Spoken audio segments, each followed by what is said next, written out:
soy Verónica Fernández y el título de mi trabajo fin de máster es Encuestas sobre manejo diagnóstico y uso racional de antibióticos en patología respiratoria pediátrica a nivel español. Lo primero, agradecer a mi tutora María Elena Fernández Tapia por su inestimable ayuda. Vamos a ver si esto pasa, que no quiere pasar la diapositiva. Ahora.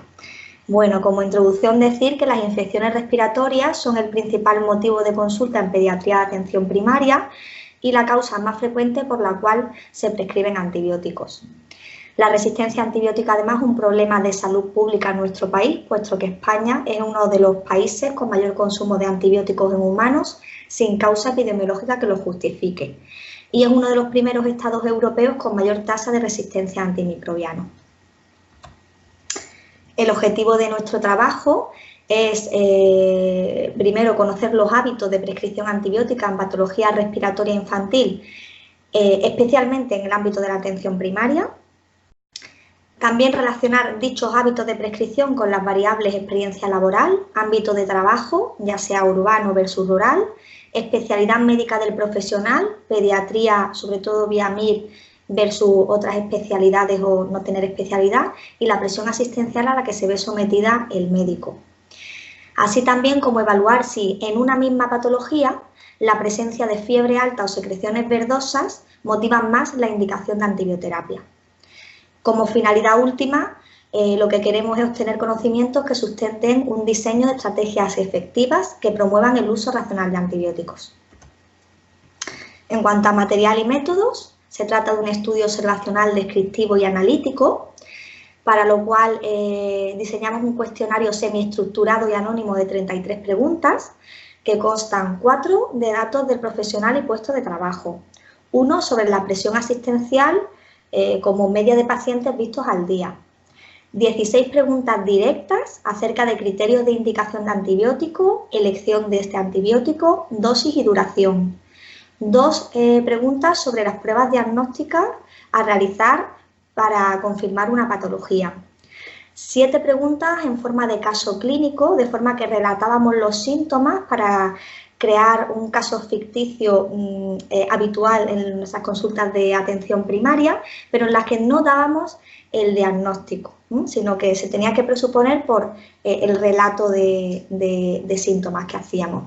3 preguntas sobre la creencia e influencia de los padres o cuidadores en la prescripción de antibióticos de los profesionales y 2 últimas preguntas de los factores que influyen en el uso inadecuado de antibióticos.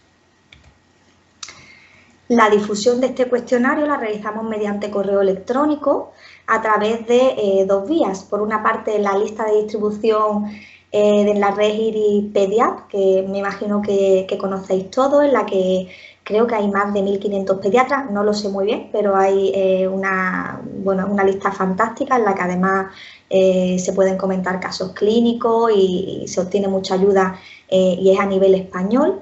Y por otra parte, se contactó con cada una de las federadas autonómicas de la Asociación Española de Pediatría de Atención Primaria y no se hizo con la Asociación Española de Pediatría, no la de atención primaria, sino la general, porque pretendíamos sobre todo llegar a médicos que pasaran su asistencia principal en atención primaria. Para evaluar la idoneidad de la prescripción y por lo tanto la puntuación en la encuesta, buscamos la evidencia disponible más aplicable a nuestro medio y para ello tampoco nos podemos basar en todos los documentos, por lo tanto seleccionamos 4 de ellos. La guía AB, los algoritmos de la AEPAP, los protocolos de infectología de la Asociación Española de Pediatría y los documentos de consenso nacionales, si así lo había, porque en otras patologías no había documentos de consenso como tal publicados. Se configuró la base de datos en Microsoft Excel y se realizó un estudio estadístico con el programa SPSS versión 20.0. El tamaño muestral, la N nuestra, ha sido 362 encuestas cumplimentadas. Por lo tanto, aquí tenemos la principal limitación de este estudio, de que a pesar de ser una encuesta difundida a nivel nacional, solo ha respondido el 5,65% de los literalmente buscado en el año 2018, 6.402 plazas de pediatría de atención primaria. Hablo de pediatría de atención primaria pública, que son de los datos de los que dispongo, ¿vale? Lo que está implicando un sesgo de selección debido a la necesidad de estar suscrito a la lista de distribución, al manejo de los programas informáticos de los médicos a los que pretendíamos llegar, así como la voluntariedad de la participación. Probablemente, además, la concienciación del profesional en cuanto al uso racional de antibióticos también esté influyendo en esa voluntariedad en cuanto a participar. Por tanto, esta muestra puede no ser representativa de todos los médicos a nivel español que atienden niños, ¿de acuerdo? Respecto de las variables de los médicos encuestados, destacar una experiencia laboral muy dispar. Hemos tenido encuestas con profesionales que tenían un año de experiencia laboral frente a profesionales que llevaban 42 años en su trabajo, con una media de 21 años. En cuanto a esto, además se ha encontrado una relación estadísticamente significativa e inversa con la puntuación en la encuesta, de modo que los médicos que tenían menor experiencia laboral puntuaron mejor, lo que podría implicar que los médicos más jóvenes tienen una formación más actualizada de acuerdo a las guías más actuales, que son las que hemos consultado. Por otra parte, casi el 90% de los encuestados eran pediatras especialistas vía MIR, y se relacionó también la especialidad en pediatría con una mejor puntuación en el cuestionario, que también salió estadísticamente significativo. El 77% de los pediatras ocupaban sus puestos en equipos de atención primaria de un centro de salud y casi el 70% en un ámbito urbano, como es que ya digamos que lo rural pues está desplazado a lo urbano, por eso tampoco hay menos pediatría rural. Y la presión asistencial más frecuentemente encontrada fue aquella en la que los profesionales atendían una media de 26 a 40 pacientes al día. En cuanto al manejo de la otitis media aguda, según las últimas guías, incluida la revisión Cochrane de 2015, que es la más actualizada, los antibióticos producen un beneficio limitado en la OMA en edad pediátrica, siendo este mayor en niños menores de 2 años o cuando la otitis es bilateral o supurada. Como más del 80% se resuelve espontáneamente, este beneficio debe ser sopesado ante la posible toxicidad de los antimicrobianos. De acuerdo con esto, el 96% de los médicos encuestados selecciona los casos de otitis media aguda susceptibles de antibioterapia, no prescribiéndola en todos los casos. Los criterios de selección más frecuentemente utilizados son la edad por debajo de 2 años, la supuración, la clínica grave y la clínica persistente. De acuerdo a las guías clínicas consultadas, además la gran mayoría de encuestados han elegido la amoxicilina como primera elección y la amoxicilina clavulánico como segunda elección, ambos antibióticos a unas dosis correctas. Sin embargo, aquellos médicos que habían elegido cefalosporinas de segunda generación como la cefurosima acetilo, sobre todo lo habían elegido eso de segunda elección, la dosis a la cual la prescribían hasta en un 30% era incorrecta acorde a las guías. En cuanto a la duración de la antibioterapia en la OMA, se encontró mucha variabilidad y esto puede justificarse porque también existe esta variabilidad entre las distintas guías consultadas. Ahora pasamos al manejo de la faringoamigdalitis aguda. Sabemos que la causa más frecuente de faringoamigdalitis aguda es vírica en su mayoría. De acuerdo con esto, el 96% de los profesionales no pautaban tratamiento antibiótico de forma sistemática. Dada la inespecificidad de la clínica para discernir la causa de una faringoamigdalitis, ya sea vírica o bacteriana, es necesario realizar pruebas microbiológicas de detección de estreptococo del grupo A en pacientes bien seleccionados. Casi la totalidad de los profesionales encuestados, el 99,4%, es decir, casi el 100%, tienen acceso al menos a una prueba de confirmación, ya sea test de diagnóstico rápido, que sería el de elección por la rapidez, ¿no? O sea cultivo, ¿de acuerdo? Sin embargo, solo el 79% realizaban un test microbiológico y esto se vio relación estadísticamente significativa con la presión asistencial, de modo que a mayor presión asistencial se realizaban menos test, que seguramente sea por el tiempo que ha de invertirse, ¿de acuerdo? En la mayoría de los casos es muy difícil diferenciar basándose exclusivamente en la clínica entre la causa vírica y estreptocócica. Y para esto, cuando no se hizo el test, hubo disparidad de respuestas en los encuestados acerca de qué criterios clínicos basaban su decisión, siendo el 85% el más frecuente basar la decisión en los criterios de Centor modificados por McIsaac. Estos criterios deben utilizarse más bien para qué paciente seleccionar para hacer un test microbiológico, pero no deben usarse de forma exclusiva para el diagnóstico y la elección de poner una antibioterapia o no, puesto que se ha visto que hasta con la puntuación máxima de este test podemos tener más del 50% de estreptococos negativos, por lo tanto estaríamos sobretratando con antibióticos esta patología. El antibiótico más frecuentemente prescrito por los encuestados fue la amoxicilina, hasta casi en un 51%, frente a la penicilina, que la verdad que está muy cerca, un 48,6%. Todavía en las guías, como primera elección, aparece la penicilina. Es verdad que ya en alguna guía, a la misma par, aparece también de primera elección la amoxicilina, posiblemente por la mejor tolerabilidad gástrica y palatabilidad. La duración indicada de la faringoamigdalitis de los betalactámicos son 10 días. Y llama la atención que para ser una patología tan frecuente en atención primaria y también protocolizada, hasta un 15% pautaban una duración incorrecta, 7 días, 5 días, eso llamó mucho la atención. Ahora vamos con manejo de patología vírica. En cuanto a manejo de patología respiratoria de causa vírica, esta se valoró a través de cuestiones planteadas en forma de casos clínicos ficticios en los que relatábamos los síntomas, como antes he dicho, pero no aportábamos el diagnóstico.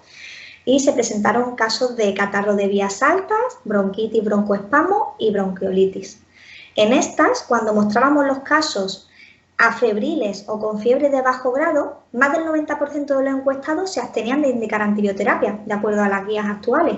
Pero este porcentaje fue muchísimo menos, incluso bajando al 50%, cuando asociábamos al mismo caso fiebre alta y o secreciones verdosas, lo cual nos está indicando que existe una alta prescripción inadecuada de antibióticos relacionada con la presencia de fiebre alta o secreciones verdosas.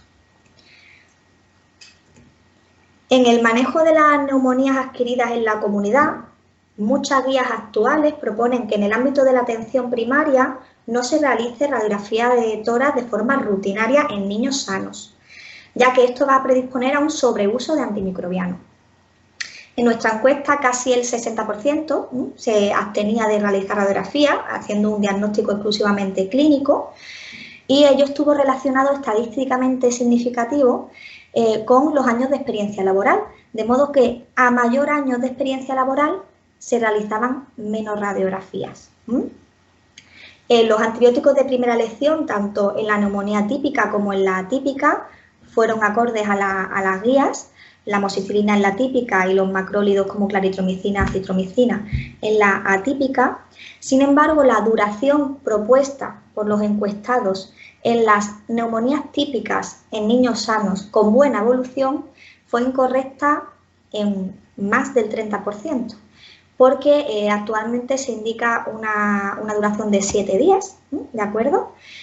Porque acortar los tratamientos es una estrategia para reducir las resistencias bacterianas por parte de la OMS y se está utilizando en neumonía y en otitis media aguda, y llama un poquito la atención, ¿no? que por ejemplo, más del 30% pautan 10 días cuando acortar en 3 días podría disminuir mucho las resistencias bacterianas.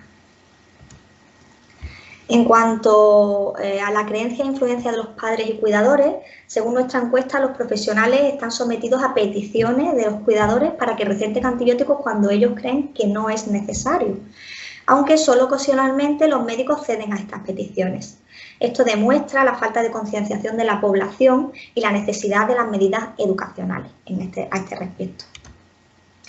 Y ya para concluir, decir que se prescriben antibióticos de forma innecesaria, especialmente en casos de infecciones respiratorias de etiología eminentemente vírica que asocian fiebre alta y o secreciones verdosas, que el antibiótico de elección en las patologías encuestadas es correcto en un alto porcentaje de respuestas adhiriéndose a las guías clínicas actualizadas, que se constató una gran disparidad de criterios en el tratamiento de una faringitis probablemente estreptocócica cuando no se realiza un test microbiológico de confirmación y que a mayor presión asistencial se realizaban menos test diagnósticos rápidos, lo que implica un sobretratamiento con antimicrobianos en procesos que no lo precisan. Otra conclusión es que los médicos con mayor experiencia laboral puntuaron peor en la encuesta, lo que podría implicar que conforme aumenta la edad, disminuye la actualización de los profesionales. Que a mayor experiencia laboral se indican menos radiografías de tórax en sospechas de neumonía típicas en niños sanos, disminuyendo la radiación de estos y el uso inadecuado de antibióticos. Que la especialización en pediatría, vía MIR, implica un mayor conocimiento de los protocolos con un mayor número de respuestas correctas frente a los médicos que atienden niños y carecen de dicha formación. Y por último, que es necesario la implantación de vías de formación de los profesionales para mejorar la prescripción de antibióticos y de educación para la salud de la población para no solicitar dichos tratamientos en procesos para los que no son necesarios. Muchísimas gracias. Muchas gracias por tu presentación. La verdad es que como a tus compañeras te felicito. Espero que ya se paren tus piernas.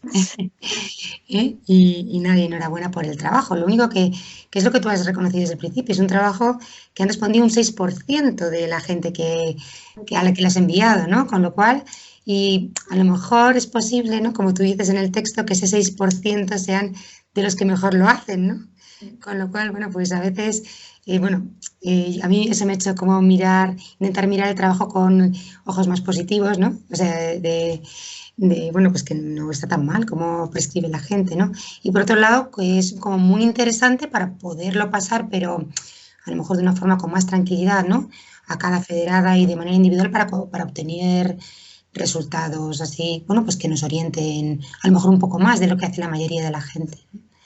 Bueno, en preguntas, una cosa que me llama la atención, Verónica, es que las referencias a resistencia a antibiótico que has puesto, a mí me da la impresión de que son antiguas, o sea, porque son de 2003, 2005. ¿No hay más datos más recientes? Estamos en 2018. No, tengo los datos te digo, voy a irme a la bibliografía del TFM, porque creo que son del año 2017 o 2018 de la Comisión Europea. Vamos a ver, voy a mirar a ver cómo... ¿Estáis viendo la pantalla?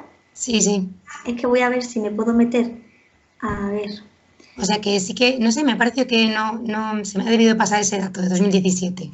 Vale, no, porque yo creo que en resistencias a antibióticos sí que hay que tener datos más recientes porque han cambiado las cosas, ¿no? Sí, han cambiado mucho, pero a peor. En los sitios, sí, por eso, pero que... De hecho, la principio, mira, en la introducción de 4 a 6, esos son 2003, 2005, me parece que el que tienes. Y luego hacia el final tienes otra referencia a esto que también es de 2005. Era solamente eso, que si eras consciente o si habéis consultado algún trabajo que estuviera más reciente. Yo creo que es porque yo tenía referencia bibliográfica, tenía 74.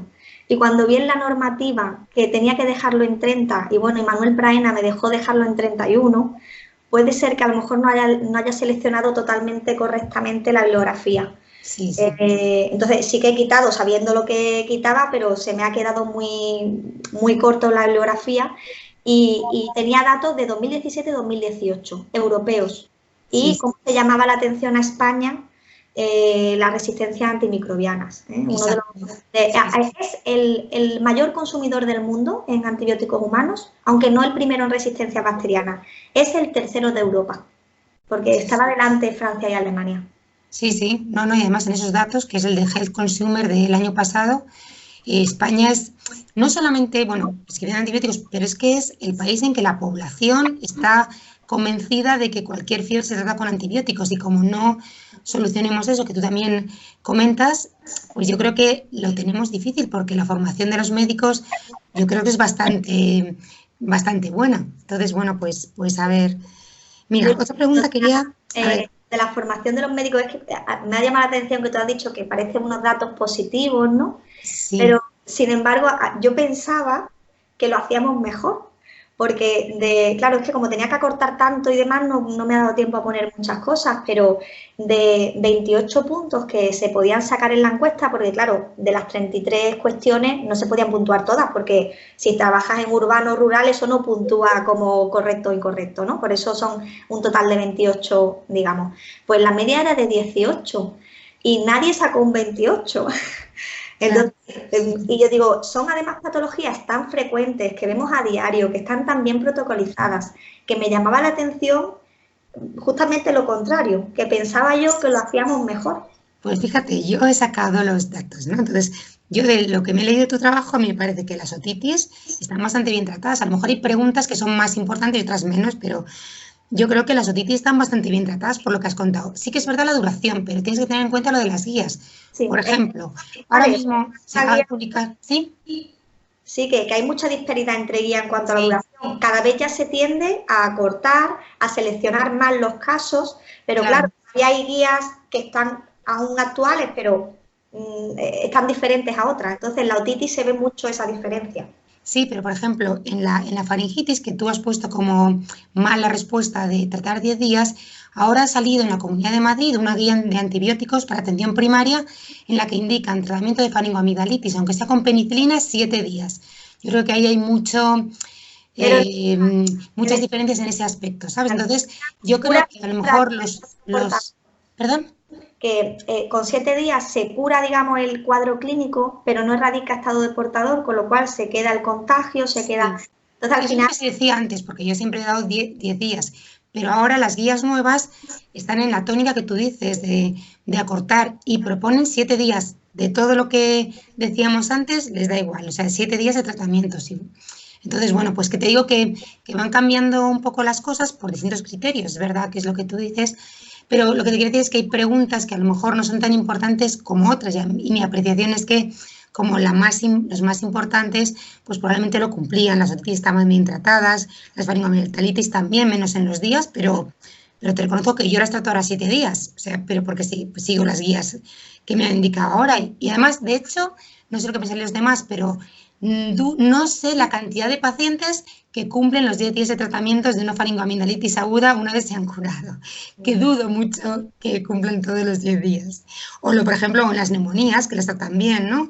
O en la amoxicilina clavulánica, o sea que los casos clínicos es verdad que hay algunos que no, pero había alguno que era como, me parecía como poco claro, como el niño este, el lactante, de fiebre con 4 días, que tiene moco, bueno, pues es que eso es un poco, se presta como a interpretaciones, ¿no? Claro, lo que pasa es que esos son los casos que tenemos en la consulta, claro. Claro, sí, hombre, pero yo un lactante de 4 días que me llega con fiebre de 38, me da igual el color del moco, como tú dices, que pues hombre, pues 8 días me preocupa un poco y haría alguna cosa más antes de decidir que lo dejo sin antibióticos, ¿sabes? Pero bueno, eso es aún en otros, o sea que me parece que a lo mejor hay preguntas que pueden tener un par de soluciones.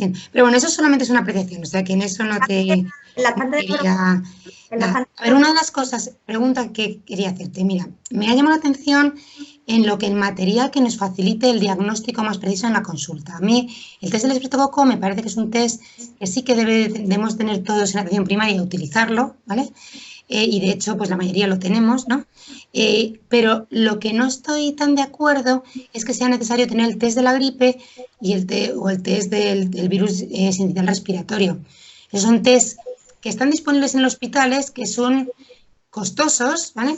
Y que tienen una sensibilidad que no es muy alta. Por ejemplo, el de la gripe es un 50 o un 60%. Y de hecho, en los hospitales que lo tienen disponible, aconsejan no utilizarlo salvo en casos concretos. Entonces, quería saber tu opinión, ¿no? Que me explicaras un poco más de lo de tener tantos test en la consulta.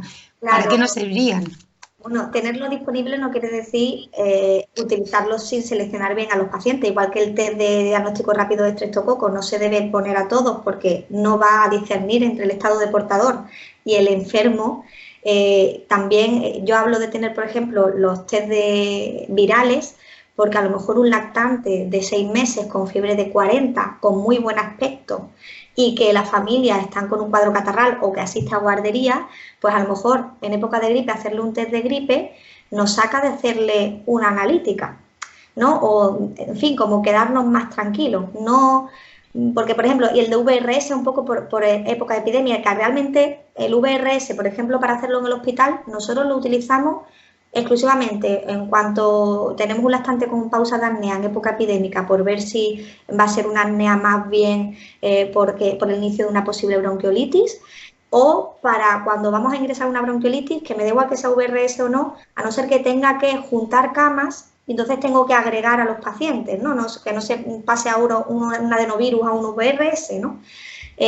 Prácticamente para eso, es decir, en pacientes bien seleccionados yo creo que es muy útil. Pero en el hospital. PCR capilar, ¿no? Pero también en atención primaria, es decir, realmente yo creo que se tiene que tender a una atención primaria de máxima calidad y máximamente resolutiva y, oye, no digo que vayamos a hacer ni siquiera un test al día, pero a lo mejor en algunos pacientes seleccionados, fiebre sin foco, con ambiente epidémico, el pensarnos si hacerle una analítica de sangre, orina, con todo lo que supone y demás, enviar a esa familia al hospital, la demora que genera en urgencia, pues a lo mejor podemos resolverlo con 5 minutos de un test de pero recuerda, Verónica, que la sensibilidad es bajísima, es de un 50 a un 60%, o sea que habrá, bueno, pues el que es positivo, pero muchos se te pasarán.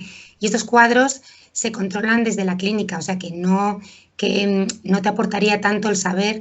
Es otra cosa, el estreptococo es otra cosa, y por eso lo han puesto en primaria, porque tiene una sensibilidad muy alta, de un 98, de un 90, bueno, pues 90 a 98%, varía, pero los otros que es tan baja que es que, bueno, pues yo dudo bueno, pues de la utilidad, pero bueno, ese era un tema. Otro que te voy a preguntar es la otoscopia neumática.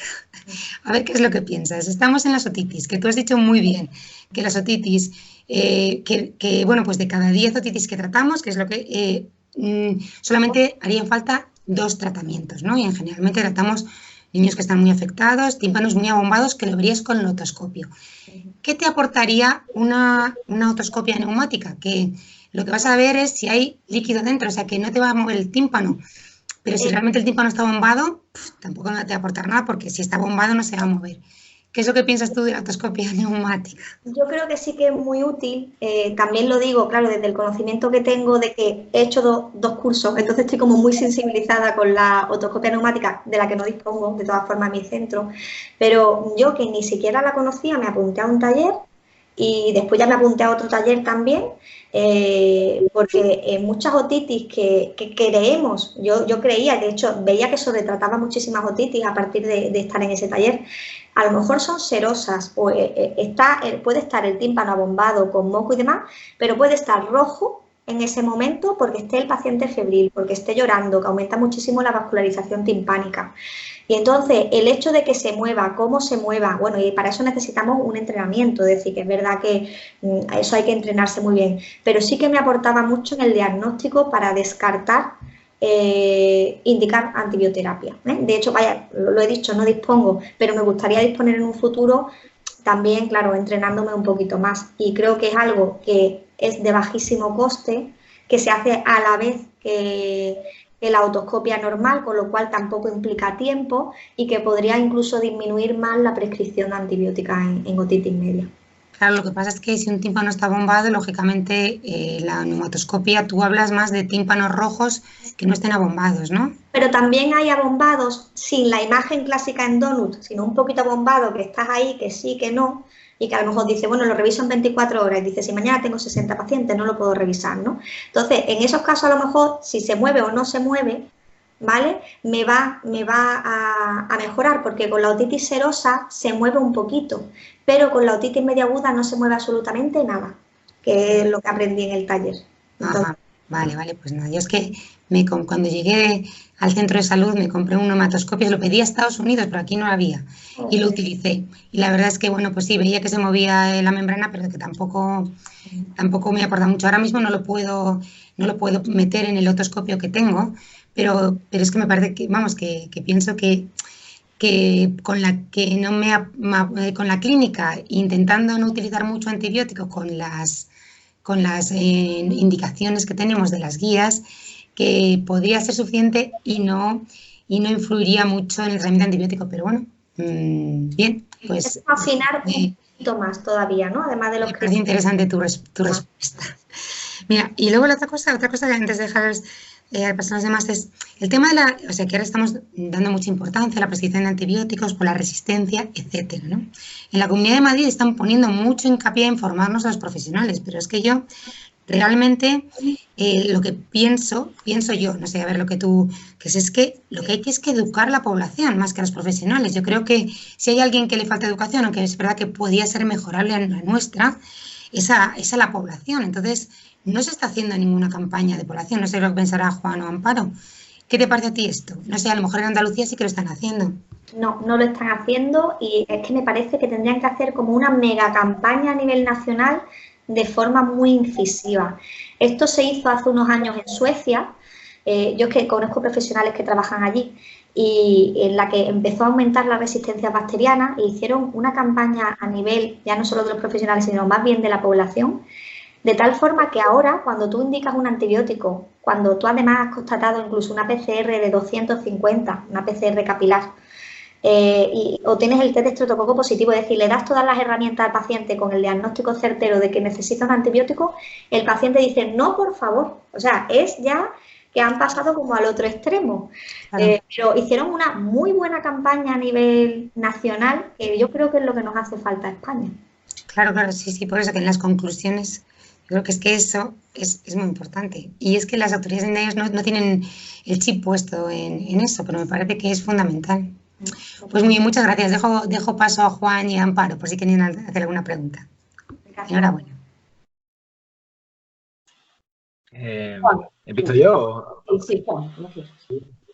Bueno, gracias, Verónica. La verdad es que este tipo de trabajos dan muchísima información. Yo creo que es una encuesta muy amplia y a mí me parece muy interesante. Yo coincido con María en que a mí sí que me ha dado la sensación de que los resultados son buenos, sobre todo en indicación de antibiótico, es decir, en la elección del antibiótico, ¿no? Se llama la atención que la amoxicilina clavulánico prácticamente, desde luego en amigdalitis y en neumonía, como tiene que ser, pues no se usa y eso está muy bien. Es verdad que coincido contigo en lo de la fiebre alta, la secreción verdosa, es una cosa muy común en la práctica y eso a veces no lo hacemos bien. Y donde quizás está el mayor error es en la duración de los tratamientos, pero yo también coincido con María en que eso es un tema más relativo, ¿no? Y que ahora está empezando a cambiar, ¿no? No obstante, tú sí que dices en la discusión al final que los resultados son mejores que en otros estudios similares, ¿no? Sí. Y luego comentas que además muy bien en la discusión que puede haber un sesgo, dos causas. Una es el hecho de que sea una encuesta voluntaria, que al final puede seleccionar a la gente más motivada, y luego que a veces, pues en este tipo de encuestas no pones lo que haces, sino pones lo que sabes que tienes que poner, ¿no? Entonces, ahí sí que te pregunto, y en otros estudios similares, estos que has puesto algunos, si las encuestas también son voluntarias o cómo se han hecho las encuestas, porque también ayudaría un poco, ese sesgo podría ser similar en todo tipo de estudios de este tipo, ¿no? No sé si ¿seguís viendo mi pantalla? Sí, sí. Vale. Es que es una diapositiva que he quitado por el tema tiempo, pero aquí queda bastante bien reflejado. Una cosa en cuanto, bueno, los otros estudios comparando, ¿no? Existen solo en la bibliografía así a nivel español 3 estudios parecidos, ¿no? Comparables. Uno es el que veis aquí, el estudio AVES, que este fue un estudio muy potente porque tiene una N de más de 1200 encuestados. Fue una encuesta que se difundió a través de la Asociación Española de Pediatría a todos los socios. Y lo que pasa es que en esta encuesta solo preguntaban, ya con el diagnóstico cerrado, cuál es el tratamiento de elección en faringoamigdalitis estreptocócica, cuál es el tratamiento de elección, entonces tú ponías amoxicilina o penicilina, ¿no? ¿Cuál es el tratamiento de elección? Así, ¿no? Era cerrado, nada de duración, nada de dosis, solo era como tratamiento de elección, ¿vale? Después otros 2 estudios más pequeñitos a nivel de comunidad autónoma, de 2003 de Comunidad Valenciana y este otro de 2005 en Comunidad de Madrid, con unas N muy parecidas, 143 y 144 respectivamente. De aquí, bueno, me quedé alucinada que, hombre, han pasado bastantes años, pero no son tantos años para haber mejorado tanto el bajo uso de amoxicilina clavulánico. Creo que eso ha sido un triunfo de estos últimos años, puesto que en otitis media aguda, en el 2003, en el estudio valenciano, se elegía el antibiótico de elección era amoxicilina clavulánico en el 63%. Y en el de la Comunidad de Madrid también se utilizaba muchísimo más la amoxicilina clavulánico. Entonces, y tanto en los 3 estudios, las encuestas eran voluntarias, sí. En el estudio AVES fue por correo electrónico, en el de la Comunidad Valenciana era a través de correo electrónico y además a través de correo ordinario, habían mandado a los pediatras de la Comunidad Valenciana, y en Comunidad de Madrid también era por correo electrónico y era voluntario. Entonces, por eso las N pues nunca se adecuan a que si te obligan y tienes que hacer la encuesta, pues... Entonces las N se quedan... Interesante porque el sesgo es entonces similar y se ha mejorado, o sea, la mejoría es clara, sí, en ese sentido sí. Y luego la segundo comentario a mí me ha llamado bastante la atención, ¿no? El que de las cosas que se han demostrado es que hay peores resultados a mayor presión asistencial y si no se tiene la especialidad de pediatría, ¿no? La verdad es que ahí la pena es que esto está muy de moda. Es muy controvertido. Mi tutora quería que lo quitara, dice, verás que te van a machacar el tribunal. Digo, bueno, pero es que es lo que ha salido. No, que sí. Y la pena es que la N no sea mayor para bueno, pues yo creo que esto nos ayuda, ¿no? Para publicarlo, ¿no? Yo sí que, vamos, a mí te animaría que, no sé cómo, porque esto no es fácil, porque al final lo has hecho muy bien, es decir, lo has mandado a todos los sitios donde lo tienes que mandar, es difícil conseguir un número mayor de encuestas, pero vendría muy bien porque es que la presión asistencial y la titulación es que se está debatiendo mucho hoy en día sobre eso, ¿no? Yo, de hecho, lo he mandado 2 veces a PEDIA y 2 veces a cada una de las federadas. Y bueno, no lo he comentado, pero la comunidad en Canarias y en Cataluña, la federada me rechazó el hecho de difundir el cuestionario, por lo tanto, de esas 2 comunidades autónomas no tengo ningún cuestionario, ¿vale? Que no he puesto las comunidades autónomas ni nada. Pero en general los demás se tuvo que mandar, no sé si lo mandaron ellos 2 veces, yo contacté con ellos 2 veces para pedir colaboración.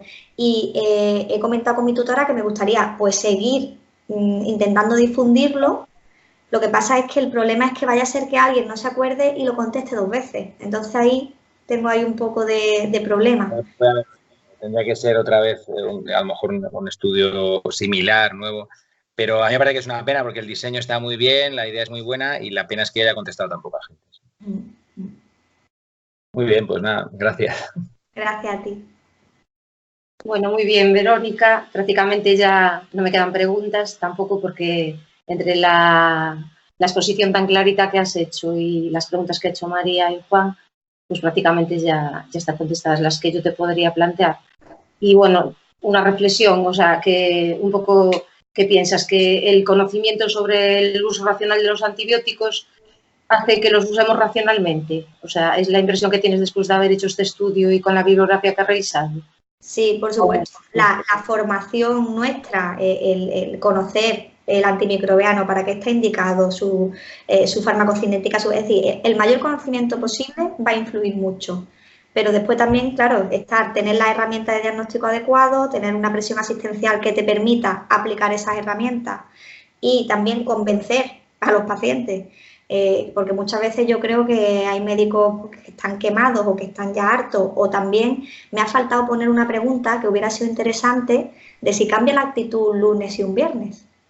Porque un lunes puedes estar mirando al niño el martes, el miércoles, el jueves.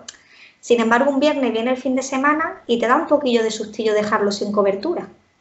Es decir, que también hubiera sido interesante mirar ahí si hubiera influido. Y bueno, un comentario también con respecto a la última reflexión que habéis hecho sobre la adecuada prescripción de amoxicilina y amoxiclavulánico. Una impresión que tenemos en nuestra comunidad es desde que se sigue esta práctica, que cada vez está más implementada, tenemos buenos resultados, están aumentando las mastoiditis. Es una impresión simplemente, pero yo creo que, no sé si vosotros habéis hecho algún comentario, nosotros lo hemos comentado con otorrinos, ingresos que tenemos en el hospital. Bueno, no sé si esta impresión también ocurre en vuestra comunidad o No, bueno, por lo menos en mi cupo, ya te digo, 1.700 pacientes y después yo estoy en un centro de salud que hay 5.000 pacientes. No hemos visto no tenemos esa percepción. Lo que sí se ha visto, que ya lo comenté yo en un foro de otitis media aguda, del tema, es que ya en Estados Unidos está cambiando, por el tema de Prevenar 13, por la cobertura neumococo, está cambiando la etiología de otitis media aguda, de modo que la hemófilo influencial enotipable está subiendo mucho como causa, y la morasela catarral y tal. Y claro, esos no se cubren por amoxicilina, necesitamos clavulánico para ello, de modo que las guías americanas, las norteamericanas, están cambiando y proponen el tratamiento de la otitis media aguda con amoxicilina clavulánico a dosis de 40-50 para esos gérmenes, porque como el neumococo ya ha bajado, pues no cojo a 80, pero pongo el clavulánico, ¿no? No sé si me entendéis. Y no sé si ese viraje puede darse en España en los próximos años también. Habrá que estar pendiente. Con respecto a eso también lo que comentabais de los test, lo que tenemos en nuestra OXI, concretamente en nuestra OXI, es que el servicio de microbiología nos reporta los virus que están circulando en un momento determinado, que no es como hacer un test, pero sí que a veces te ayuda, pues una clínica de fiebre alta, si está circulando sincitial o demás, pues te ayuda. No sé si también en vuestra comunidad tenéis algo similar. No, yo estoy suscrita a Eurosurveillance. Sabéis que como es como la epidemiología europea, entonces voy viendo como dónde va debutando la gripe y te da también datos españoles. Y también me meto muchas veces en una página web cuando estamos en época de gripe, que se ve la gripe semana por semana y demás. Pero en Eurosurveillance sí que hablan más de todos los virus epidémicos, por épocas, te van como avisando. Pero nosotros en Andalucía no tenemos un servicio de microbiología, por lo menos en mi hospital, que pertenezca a un comarcal, que nos avise de eso. No, una pena, porque es verdad que lo que pasa es que nos enteramos por los demás, ¿no? Es como, uy, qué pecha de bronquiolitis está viniendo ya, ¿no? Está toda la planta llena de VRS, ¿no? Entonces, más bien es por pasilleo, por comentarios entre compañeros, que nos enteramos de lo que está. Nosotros hemos solicitado a través de un pediatra que así lo ha solicitado y nos lo mandan por correo. Pues una idea fantástica que me lo voy a anotar para pedirlo también allí en mi servicio de microbiología. Muy bien, Verónica, excelente exposición. ¿Vale? Muchas gracias. Muy bien, Verónica, pues muchísimas gracias. Una cosa que te quería decir, dentro de lo que tú planteas, te parece que a lo mejor es una idea buena que la EPAP, ¿no?, como asociación, una vez al año, pues publique a lo mejor eso, en una hoja te puede venir el tratamiento aconsejado, el tiempo aconsejado y además es actualizado por lo mejor por el grupo de vías infecciosas, que a lo mejor eso puede ayudar a todos los pediatras, tenerlo delante. A lo mejor algún pediatra que se ha quedado un poco retrasado en la guía y que tiene la guía de hace 2 años, pero la de nueva cambian las cosas, siendo tan importante la prescripción de antibióticos, pues a lo mejor es una buena idea, ¿no? Sí, la verdad que sí. Está muy bien porque lo tienes en una carilla. Yo eso se lo hago a los residentes. Exacto. Porque estoy súper concienciada con el uso de antibióticos. Se ve el tema que he elegido. Y le tengo en 2 carillas toda la patología infecciosa que pueden ver en primaria o en hospital, porque ellos atienden urgencias en hospital. Sí. Bueno, si tienen que hacer, por ejemplo, que le digo el test de estreptococo, aquí hay que hacerlo, ¿no? Y qué antibiótico, qué duración, qué dosis, todo, ¿no? Se lo pongo así. Bueno, puedes compartirlo, te admitimos la información. Bueno, pues muchas gracias y enhorabuena por el trabajo, Verónica.